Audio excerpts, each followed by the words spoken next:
Otorita Ibu Kota Nusantara, IKN, mengevaluasi pelaksanaan pembangunan tahap 2 untuk memastikan seluruh proyek berjalan sesuai target menuju operasional IKN sebagai ibu kota politik pada 2028. Evaluasi mencakup proyek yang dibiayai APBN, investasi swasta, hingga skema kerjasama pemerintah dengan badan usaha, KPBU.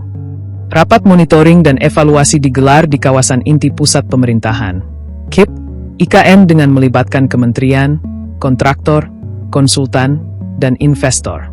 Selain memantau progres pembangunan, forum tersebut juga membahas berbagai kendala yang dihadapi di lapangan agar tidak menghambat target penyelesaian proyek.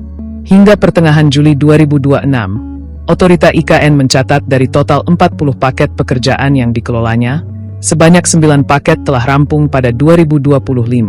Sementara itu, 15 paket masih dalam tahap konstruksi dan 16 paket lainnya sedang memasuki proses lelang.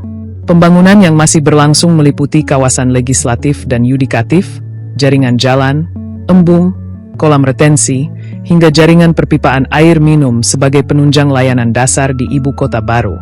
Kepala Otorita IKN Basuki Hadi Mulyono menegaskan percepatan pembangunan harus tetap mengutamakan aspek keselamatan kerja. K3 kita harus lebih ketat lagi. Kita bekerja cepat, tetapi tetap aman dan nyaman, ungkapnya Kamis, 16 Juli 2026.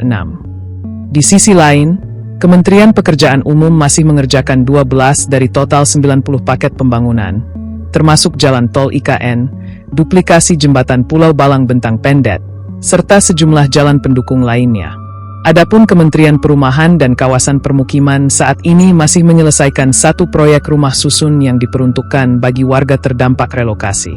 Dari sektor investasi, Otorita IKN mencatat sebanyak 67 pelaku usaha telah menandatangani perjanjian kerjasama.